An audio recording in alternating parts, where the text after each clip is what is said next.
표제로 넣은 거죠? 네.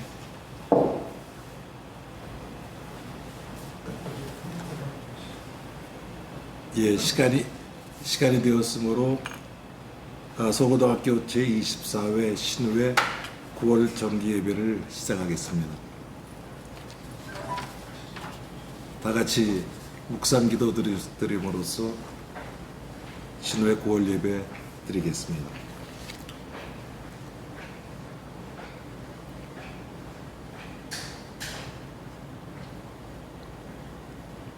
하나님은 영이시니 예배하는 자가 영과 진리로 예배할지니라. 아멘. 다 같이 사도신경으로 신앙 고백하시겠습니다. 전능하사 천지를 만드신 하나님 아버지를 내가 믿사오며 그 외아들 우리 주 예수 그리스도를 믿사오니 이는 성령으로 잉태되어 동정녀 마리아에게서 나시고 본디오 빌라도에게 고난을 받으사 십자가에 못 박혀 죽으시고 장사한 지 사흘 만에 죽은 자 가운데서 다시 살아나시며 하늘에 오르사 전능하신 하나님 우편에 앉아 계시다가 저로서 산 자와 죽은 자를 심판하러 오시리라. 성령을 믿사오며 거룩한 공회와 성도가 서로 교통하는 것과 죄를 사하여 주시는 것과 몸이 다시 사는 것과 영원히 사는 것을 믿사옵나이다. 아멘. 다 같이 기도드리겠습니다. 사랑의 하나님, 감사합니다. 온 세계적으로 주님 코로나 역병과 길고 긴 장마 그리고 주님 폭풍 속에서도 우리를 지켜주셔서 주님 건강하게 오늘 9월 예배를 영상으로 이어지게 하심을 주님 감사드립니다. 하나님, 지금 온 세계가 코로나로 인하여 사회 경제적으로 많은 어려움을 겪고 있습니다. 주님, 이 어려울 때에 하나님의 백성들이 주님을 향하여 기도합니다.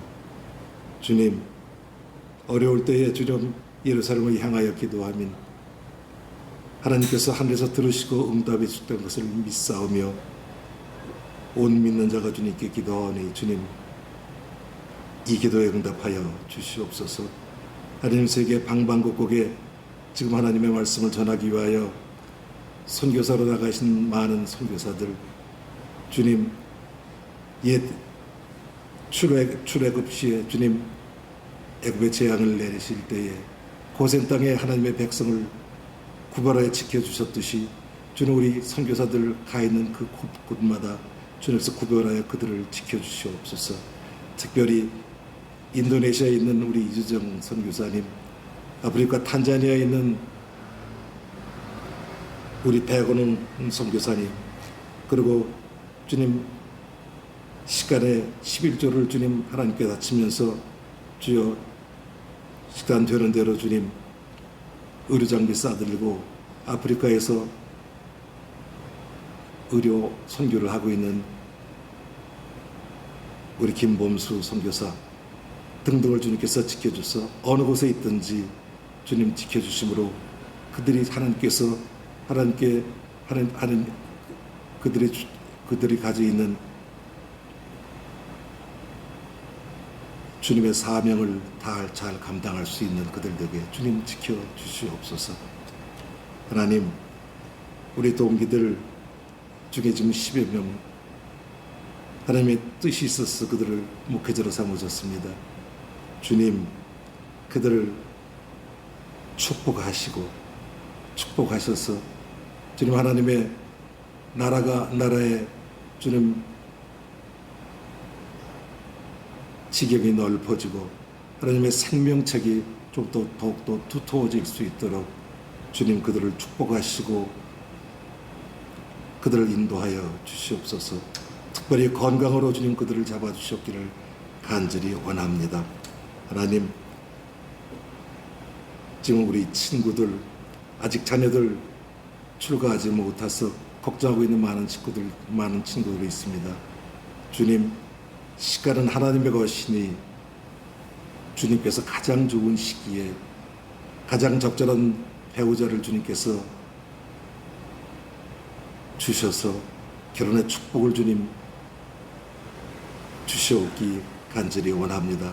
또한 결혼한 자녀들 중에 아직도 자식이 없어 고생하는, 걱정하는 그러한 친구들 많이 있습니다. 주님 그 태를 축복해 주시고 그 태를 열어 주시옵소서.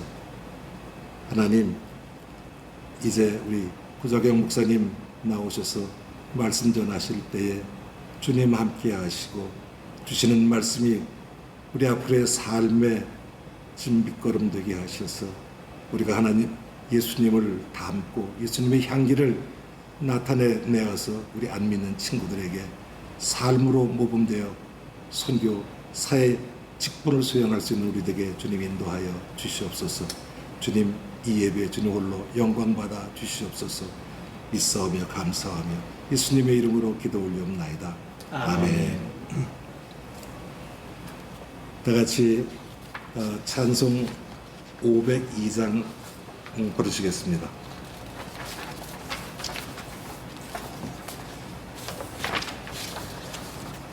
빛의 사자들이여 어서 가서 어둠을 물리치고 주의 진리 모르는 백성에게 복음의 빛 비춰라.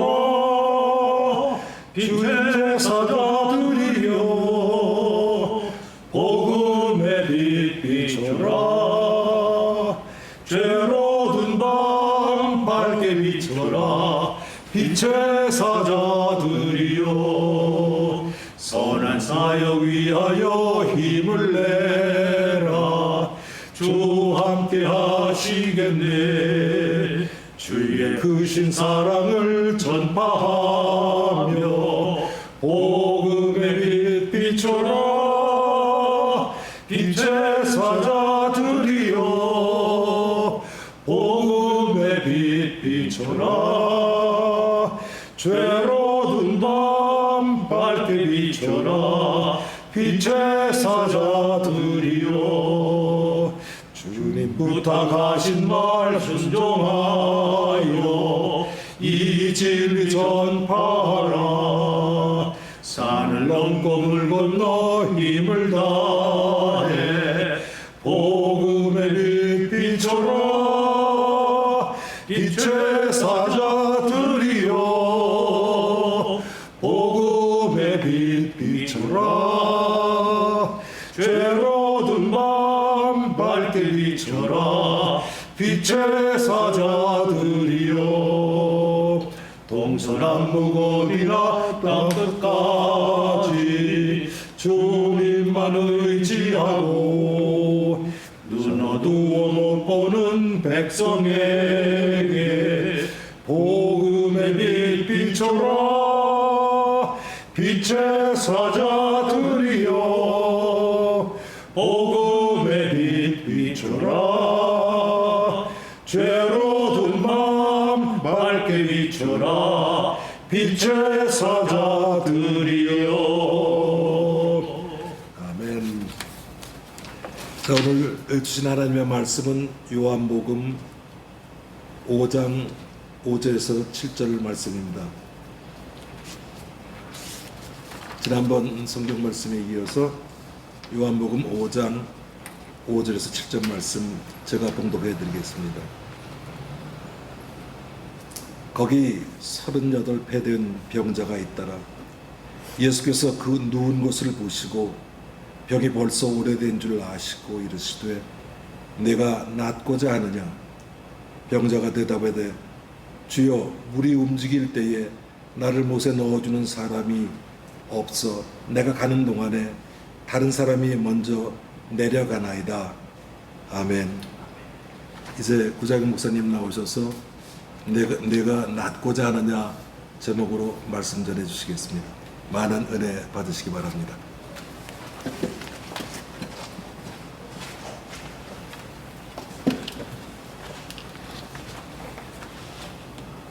이 코로나 사태가 가라앉지 않고 점점 더 어렵고 심각한 단계로 가고 있는 가운데 국내와 해외에 흩어져 사는 우리 동기들, 가정과 기업과 그리고 모든 삶의 요소들이 하나님의 돌보심 가운데 건강하고 평안하시기를 바랍니다. 지난 7월 28일 날 우리가 7월 달 처음으로 이 온라인 예배를 드린 기억이 나는데 벌써 2달 가까이 시간이 흘렀습니다. 우리 9월 달 모임 이렇게 영상으로 갖게 되는데 주의 이름으로 모두에게 문안을 드립니다. 지난번에 요한복음 5장의 말씀을 가지고 꼴찌를 찾아가시는 주님에 대해서 말씀을 전한 기억이 납니다. 이제 양문 곁에 베데스다 연못가에 있었던 수많은 병자들, 그 중에 한 사람 38년 된 병자를 예수님께서 찾아가셨다, 그렇게 말씀을 드렸죠. 정확하게 이 사람의 병이 어떤 병이었는지 우리는 알 수가 없습니다. 3절 말씀 보면 많은 병자, 맹인, 다리 저는 사람, 혈기 마른 사람들 이렇게 말씀하고 있으니까 이 사람은 그야말로 많은 병자에 해당되는 그런 환자였다 볼 수가 있지요. 이 사람의 상황을 한번 생각해 보시길 바랍니다. 오랜 세월 누워 있었지만 물이 움직일 때 그 물에 넣어주는 사람이 없었다는 겁니다.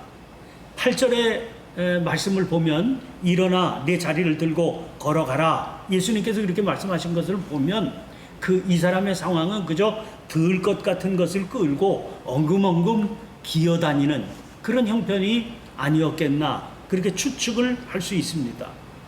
오늘 본문 말씀만 가지고 보면 38년 동안 아팠다, 그렇게 환자였다, 그렇게만 설명이 되어 있어서 이 사람이 베데스다에 머문 시간이 얼마나 되었는지 그건 구체적으로는 알 수가 없지요. 그러나 본문의 분위기로 볼 때 상당히 오랜 시간 거기 머물러 있었을 것이다, 그렇게 추측을 할 수는 있습니다. 자, 신비한 치유의 연못 아닙니까? 거기서 긴 시간 동안 수없이 그가 느꼈을 절망감을 우리가 함께 느낄 수가 있습니다. 그러는 사이에 세월이 흘렀습니다. 어디로 다른 데 갈 수도 없지요. 그냥 여기 적응이 되어버렸습니다. 그래서 그냥 살고 있는 겁니다. 거기 행각 5이 있는데요, 그 5 행각에 있는 병자들 가운데 전혀 나을 가능성이 없는 이 사람을 찾아서 그에게 주님께서 다가가셨다, 그렇게 말씀을 드렸습니다. 많은 경우에 다른 복음서의 사례들을 보면 예수님의 치유 행위는 병자 본인이나 아니면 심지어는 가족이라 할지라도 그들의 간청에 의해서 이루어집니다. 주여 저를 불쌍히 여겨주시옵소서, 이렇게 주님을 향해서 치유해 주시기를 구하고 나올 때 주님께서 치유하시죠. 그런데 오늘 본문 말씀을 보면 여기서는 그런 간청을 드린 게 아닌데 주님께서 먼저 그를 찾아가십니다. 이게 어떻게 보면 요한복음에 등장하는 치유기사의 특징이다, 그렇게 볼 수가 있어요. 바로 그 앞에 4장에도 사마리아 여인의 사건이 나오는데 그 사마리아 여인의 경우에도 마찬가지 아니었습니까? 예수님께서 그 사마리아 여인에게 말씀을 거시고 그게 치유의 역사, 회복의 역사를 허락해 주셨습니다. 오늘 본문 6절 말씀을 보시면 병이 벌써 오랜 줄을 아시고 이랬습니다.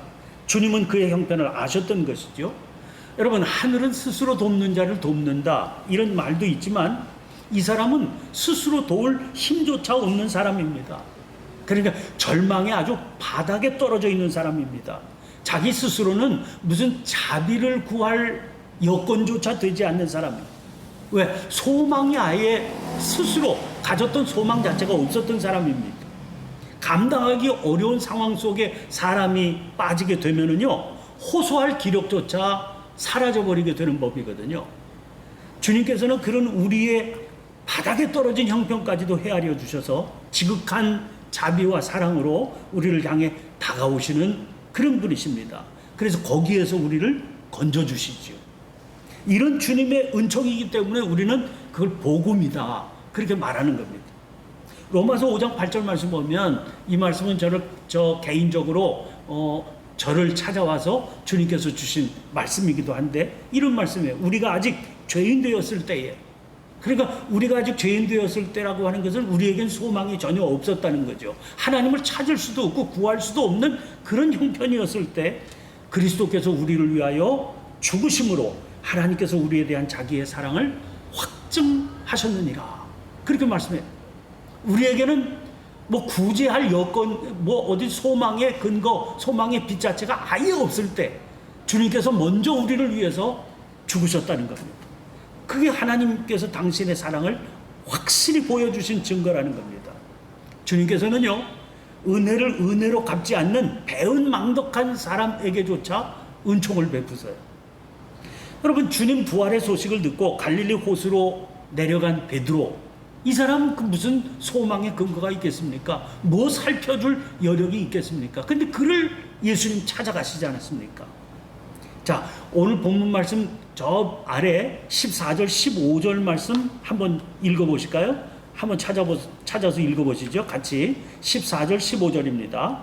그 후에 예수께서 성전에서 그 사람을 만나 이르시되, 보라, 네가 나았으니 더 심한 것이 생기지 않게 다시는 죄를 범하지 말라 하시니, 그 사람이 유대인들에게 가서 자기를 고친 이는 예수라 하니라. 자, 이게 무슨 말씀인 거 아니에요? 이 치유의 사건이 안식일 날 일어났거든요. 그래서 유대인들에게는 이 사람이 38년 된 병자가 일어나 걷게 됐다, 이게 중요한 게 아니고 그날이 안식일이었다는 게 더 중요해요.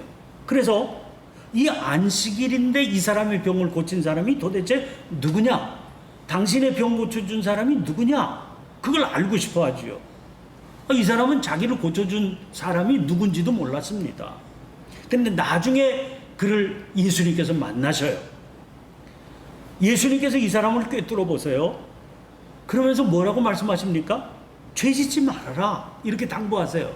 근데 이 당부를 듣자마자 이 사람이 한 행동이 뭡니까? 아, 자기의 병을 고쳐준 분이 예수님이로구나 하는 사실을 알게 되자마자 이 사람은 기다렸다는 듯이 유대인에 가서 내 병 고쳐준 사람 예수라는 사람이다, 그렇게 고발하지 않습니까? 예수님께서 이 사람이 그러리라고 하는 것을 알고 계세요. 그런데도 불구하고 그를 고쳐주셨다는 겁니다. 자, 여러분 다시 이 본문으로 돌아가 보십시다. 이 사람의 병력은 38년이에요. 38년 병을 앓으면서 언제 이 자리에 와 있는지 그걸 우리는 알 수가 없습니다. 만약 이 사람이 병 초기에 이 자리에 와 있었다 그러면 최소한 35년, 6년 이렇게 이 자리에 있었다 그러면 예수님 나이보다도 더 긴 세월을 이 베데스다 연못가에서 절망의 세월을 보냈던 겁니다. 게다가 이 병자는 예수님이 하나님의 아들이시고 이스라엘이 그렇게 기다리고 기다리던 메시아라고 하는 사실을 알 리가 없죠. 그러니까 이 사람이 바라본 예수님은요, 청년 예수입니다. 그야말로 애송이처럼 보였을 겁니다. 그런데 그분이 단도직입적으로 그에게 물으세요. 네가 낫고자 하느냐? 조엘 오스틴이라고 하는 사람이 긍정의 힘이라고 하는 그런 책을 썼는데요. 그 긍정의 책이라고 하는 그 책 내용 가운데 이 사람이 언급된 내용이 등장합니다. 이분이 무슨 얘기를 하는 거 아니? 축복받은 삶을 위해서는 사람이 믿음의 언어를 사용해야 된다는 거예요. 즉 긍정적인 언어만 사용해야 되는데 이 사람은 부정적인 언어만 사용했다, 그렇게 지적을 하고 있더라고요. 그러나 사실 그렇게만 볼 수가 없습니다. 오늘 7절 말씀 보면 이런 말씀 나오죠. 주여, 물이 움직일 때에 나를 못에 넣어주는 사람이 없어 내가 가는 동안에 그랬어요. 여러분, 상황은 이 사람이 보든 남들이 보든 보나마나 뻔한 상황이에요. 이 사람의 형편으로 제1차구로 물이 동할 때 들어갈 수 있겠습니까? 그래도요, 포기하지 않았다는 거예요. 이 사람은 물이 움직일 때마다 포기하지 않고 연못을 향해서 가고 또 갔다는 거 아닙니까? 그 행동 자체가 상당히 긍정적인 거죠. 절망하지 않고 포기하지 않았다는 겁니다. 이 말만 들어도요, 물이 움직일 때 나를 못에 넣어주는 사람이 없어 내가 가는 동안에, 이 말만 들어도 낫고 싶다 하는 이의 마음을 읽을 수 있지 않습니까? 그런데 이 사람을 향해서 주님은 뭐라고 물으세요? 내가 낫고자 하느냐? 내가 낫고자 하느냐? 그런 점에서 이 사람에게 던진 주님의 질문이라고 하는 건 좀 어처구니 없어 보이게 들리기도 하고 조금 잔인하게 들리기도 합니다. 아니, 무려 38년 동안 병으로 고통당하고 있고 낫고자 하는 열망이 있어서 이곳을 찾아와 누워있고, 그리고 물이 동할 때마다 연못을 향해서 그 불편한 몸을 이끌고 달려가는 사람 아닙니까? 향해서 가고 있는 사람 아닙니까? 그러니까 주님이 그에게 이런 질문을 던졌다 하는 것은 의도적인 질문이었다, 그렇게 볼 수가 있습니다. 이 사람의 겉으로 보이는 그 모습, 깊숙한 곳에 있는 그 의지, 그 바람을 물어보시는 겁니다.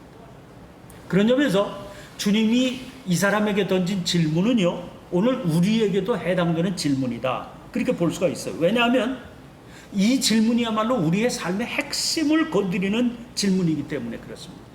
여러분, 38년 된 병자처럼 우리들에게도요, 각자에게마다 해묵은 문제들이 있거든요. 누가 보더라도 우리는 그 문제를 해결했으면 좋겠다. 내 삶에서 이 문제가 해결되면 나는 훨씬 더 행복하고, 나는 훨씬 더 자유롭고, 내 영혼은 훨씬 더 구원의 기쁨을 누릴 수 있을 것 같다. 그런 문제들이 다 깔려 있다는 거예요.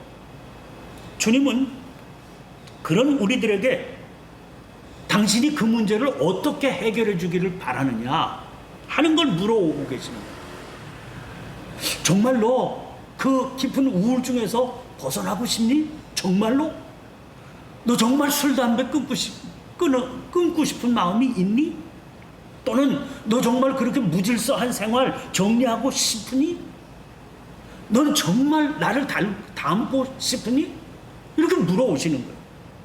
그런 의미에서 지금 여기 낫고자 하느냐, 주님께서 사용하신 단어가 휘기에스인데, 이거는 그냥 병을 치유한다 이런 단어라기보다는 온전해진다 이런 뜻의 단어를 주님께서 사용하신 것을 우리가 주목해 볼 필요가 있을 겁니다. 사실 이 병자의 가장 중요한 관심은 물에 자기가 제일 먼저 들어가서 몸의 육체의 건강을 회복하는 거였죠. 그런데 주님은 그에게 그냥 단순히 몸의 병을 고치는 것보다 더 포괄적인 질문을 던지시는 거예요. 그게 휘기에스라고 하는 말 속에 담긴 의미라고 볼 수 있죠.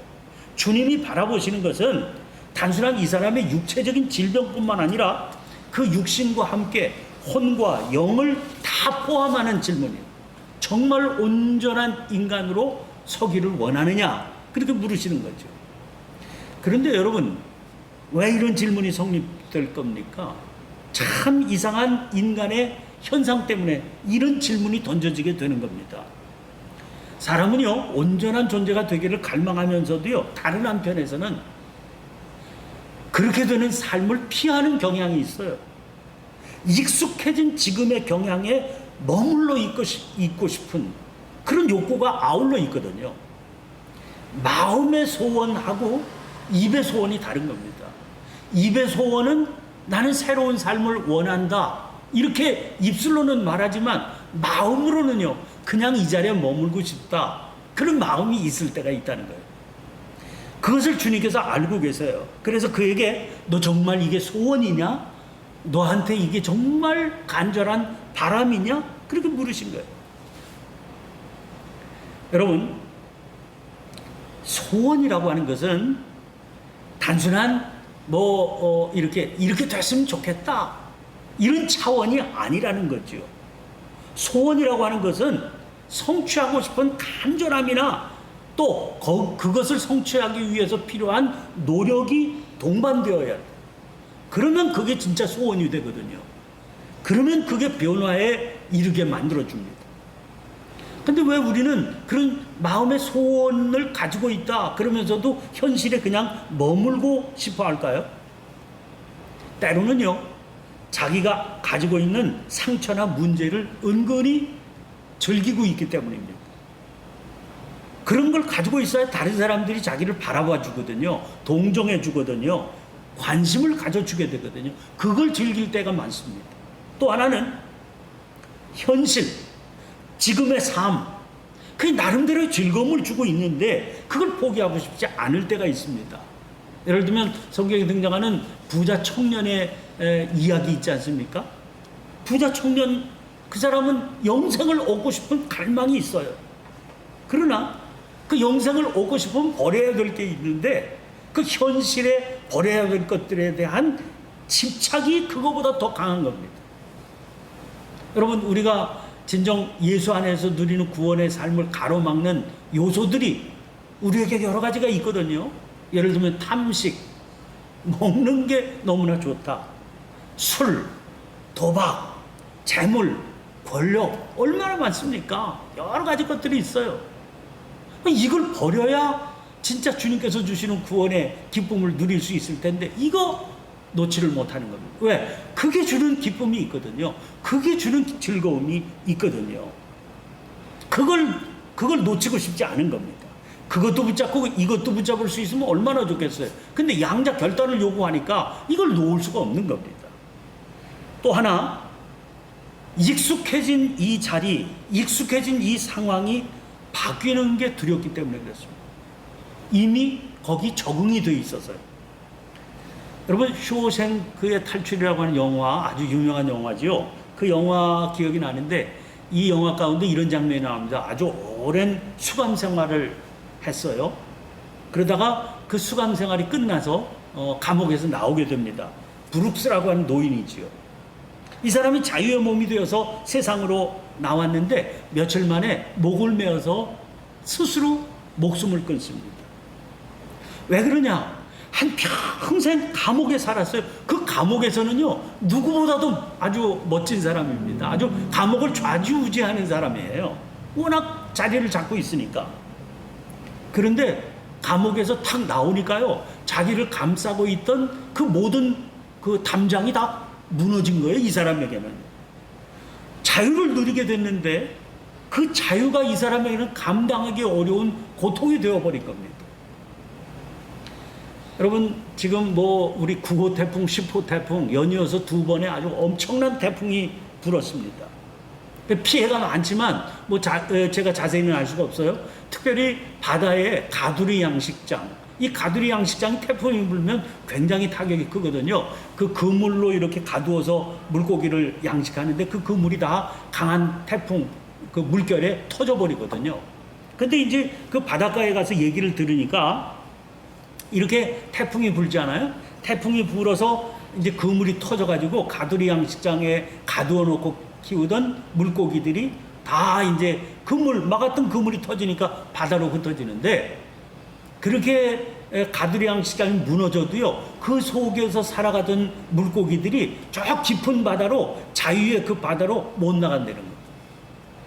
그래서 늘 자기가 머물러 살던 그 가두리 양식장 근처에 그냥 그 물고기들이 있다는 거예요. 그래서 그 가두리 양식장 던져줄 때 겉으로 던져지는 빠지는 이런 음식물 쓰레기 같은 거, 사료 쓰레기 같은 거, 이런 거 그냥 먹으면서 거기 머물러 산다는 거예요.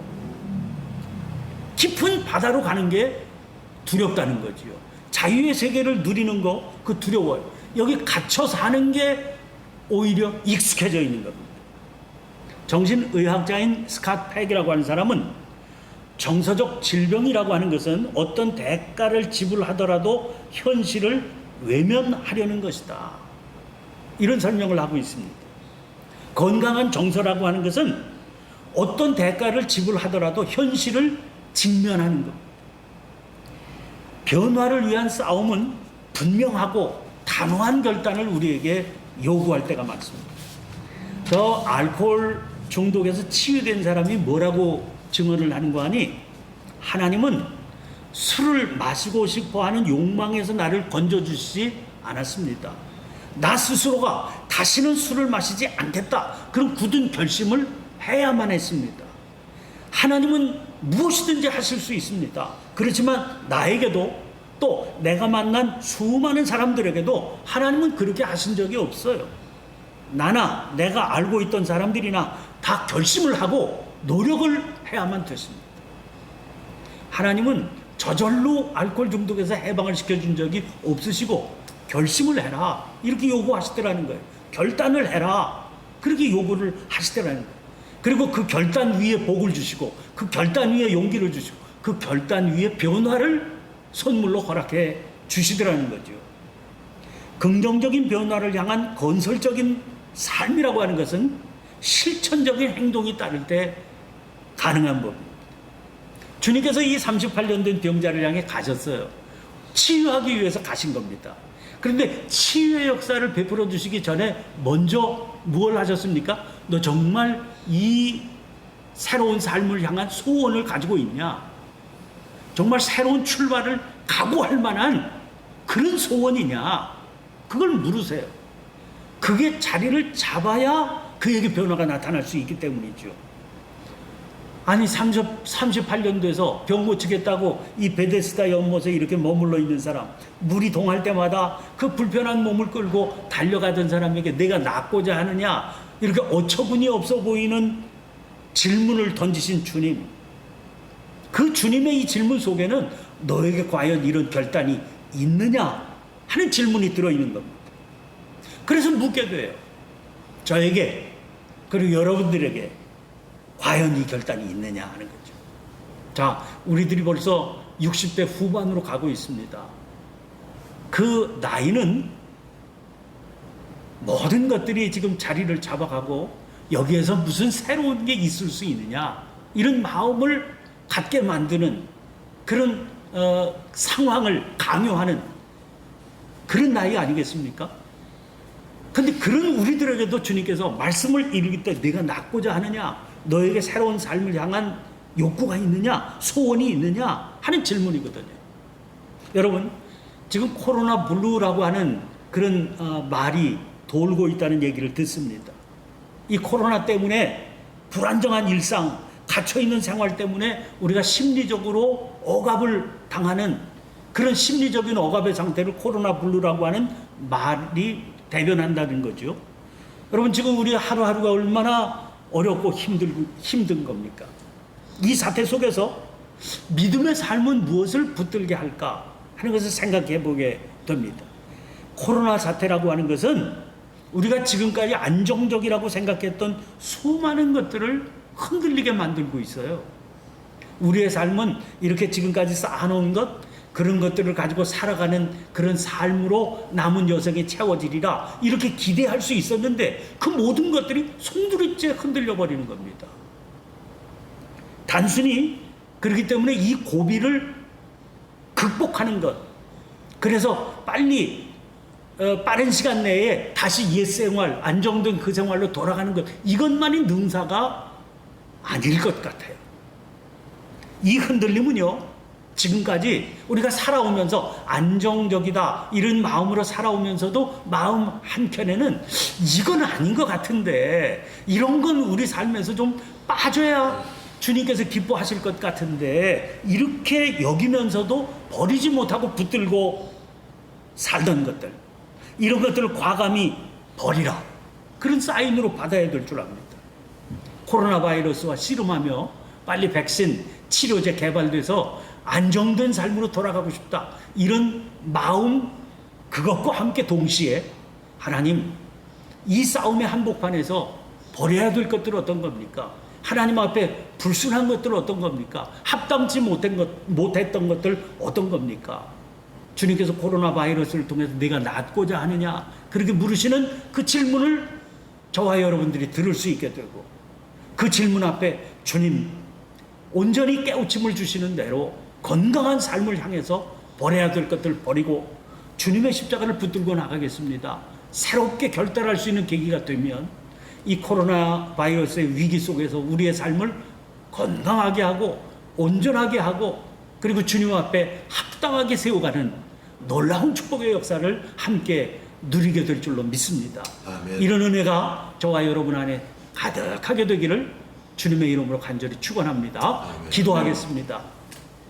복되신 주님, 전혀 예상치 못했던 바이러스의 공격 앞에 우리의 삶이 얼마나 연약하고 보잘것없고 또 흔들리기 쉬운 것인지를 절절히 깨달으며 험한 씨름을 하며 지내오는 가운데 있습니다. 하루속히 이 어려움이 극복되기를 원하면서 동시에 하나님이 이 어려움 속에서 들려오는 주님의 음성도 들을 수 있게 축복하여 주시옵소서. 그래서 화를 당한 것이 내게 복이 되었다 고백하면서 하나님 정결케 하시는 주님의 은혜, 치유하시고 강건케 하시고 온전케 하시는 주님의 손길을 경험할 수 있는 복된 사건으로 받을 수 있게 도와 주시옵소서. 예수님 이름으로 기도하옵나이다. 아멘.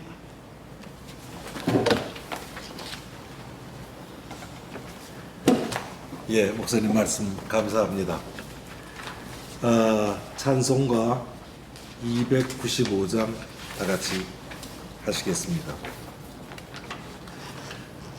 근죄에 빠진 나를 주 예수 건지사 그 넓은 품에 다시 품으신 은혜는 저 바다보다 깊고 저 하늘보다 높다. 그 사랑 영원토록 나 찬송하리라. 날로 더욱 귀하다. 날로 더욱 귀하다. 아리 없이 넓은 우리 주의 사랑. 날로 더욱 귀하다.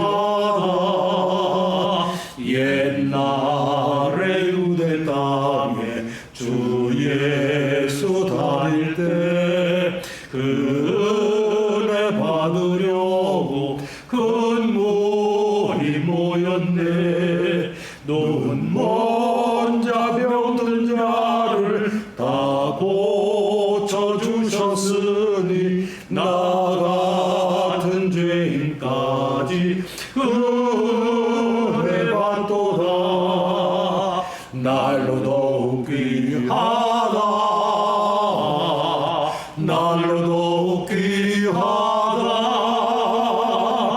아리 없이 넓은 우리 주의 사랑. 날로 더욱 귀하다. 주 크신 사랑으로 만 백성 위하여 그 십자가의 고난 다 받으셨으니 그 속죄 받은 성도 큰 소리 함께 높여 온 천지 울리도록 주 찬송하리라. 날로 더욱 귀하다. 날로 더욱 귀하다. 아니 없이 넓은 우리 주의 사랑. 날로 더욱 귀하다. 지금 순서를 바꿔서 목사님 촉도해 주시고 그 다음에 우리 신회장 인사 말씀 이렇게 순서를 바꾸도록 하겠습니다.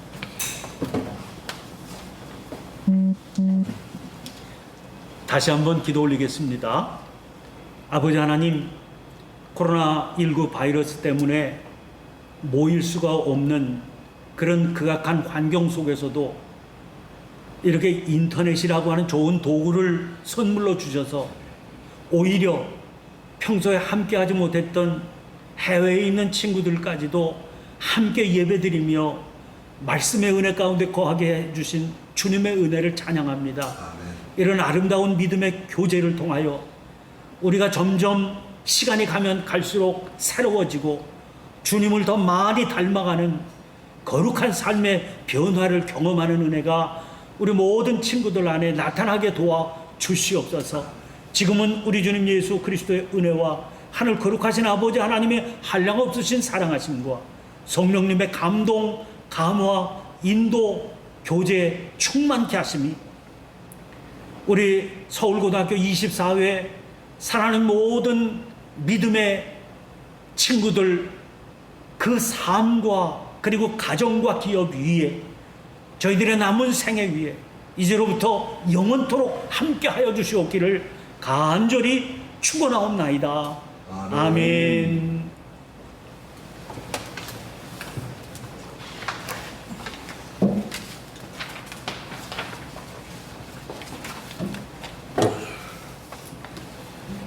여러분 어떠셨습니까? 두 번째 하니까 좀 아마 많이 익숙해지셨으리라 믿습니다. 저도 그렇고. 뭐 이게 우리 신호회가 이게 글로벌라이즈가 되다 보니까 우리 목사님 말씀에도 힘이 점점 더 해지는 것 같습니다. 아멘. 지난번보다 더 긍정적이고 또 가슴에 와닿는 말이 많았고 저희들로 하여금 여러 가지 생각하게 하는 그런 말씀이었습니다.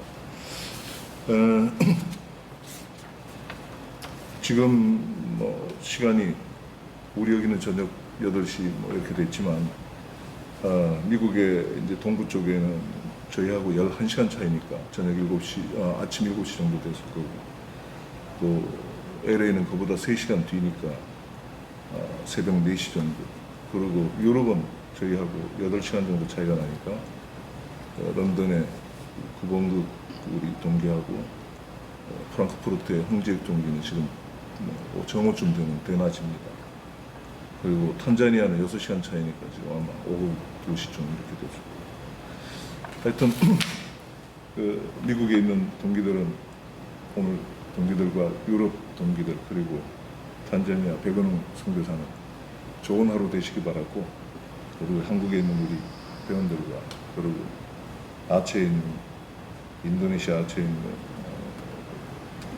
유재전 선교사 그리고 뉴질랜드의 이명학 동기는 우리보다 또 2시간이 늦습니다. 그러니까 밤 10시 아마 됐을 것 같은데 좋은 밤 되시기 바랍니다. 그리고 다음 저희 그 모임은 10월 13일, 그러니까 10월달 두 번째 주 화요일입니다. 다들 건강히 잘 계시고 그때 뵙도록 하겠습니다. 이로써 오늘 예배 순서를 다 마치겠습니다. 안녕히 계십시오.